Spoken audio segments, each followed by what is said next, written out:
শুভ কোজাগরী পূর্ণিমার তিথি। আজকের দিনটি লক্ষ্মী পুজো। আজকের দিনে খুবই শুভ দিন আজকের দিনটি, এবং আমার সকল বন্ধুদের লক্ষ্মী পুজোর আন্তরিক শুভেচ্ছা ও ভালোবাসা রইল। তো এই কোজাগরী লক্ষ্মী পুজোর উপলক্ষে আমি কয়েকটি কথা বলতে চাই। যদি সেগুলো আপনারা মানেন, আপনাদেরই কিন্তু খুবই ভালো হবে বা মঙ্গল হবে, মা লক্ষ্মীর কৃপা হবে।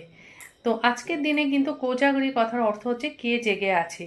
ঠিক আছে, আজকের দিনে যদি আপনি ঘুমান তাহলে মা লক্ষ্মী বিরূপা হবে, এবং আপনি যদি জেগে থাকেন তাহলে মায়ের কৃপা হবে। আজকের দিনে ঘর কিন্তু কখনোই অন্ধকার করে রাখবেন না। ঘরে বাইরে আলো জ্বালিয়ে রাখবেন, বা ঘরের ভিতরে না হলেও অন্তত বাইরে সারা রাত আলো জ্বালিয়ে রেখে দেবেন। কথায় আছে আজকের দিনে কিন্তু মা লক্ষ্মী ঘুরে ঘুরে দেখে কে জেগে আছে, কার ঘরে আলো জ্বলছে। ঠিক আছে। আর একটা হচ্ছে মাকে কিন্তু আজকের দিনে পদ্ম ফুল দেবেন।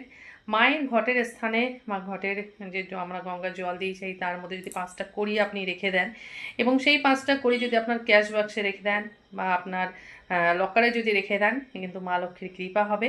এবং মা লক্ষ্মীকে যদি আজকে পদ্ম ফুল, গোলাপ ফুল এগুলো দান করেন, মা কিন্তু খুব খুশি হয়। আর গোবিন্দভোগের চালের পায়েস, পরমান্ন প্রসাদ দিতে পারেন। খিচুড়ি দিতে পারেন গোবিন্দভোগের চালে, তাতেও মা কিন্তু খুব খুশি হয়। বাড়ির যে গৃহিণী আছে তাকে আপনি কোনো উপহার দিতে পারেন, তাতেও মা কিন্তু খুবই খুশি হয়। এবং 5টি ছোট বাচ্চা কুমারী মেয়েকেও কিন্তু আপনি কোনো উপহার দিতে পারেন। মা কিন্তু এতে খুশি হয় এবং মা লক্ষ্মীর কৃপা হয়।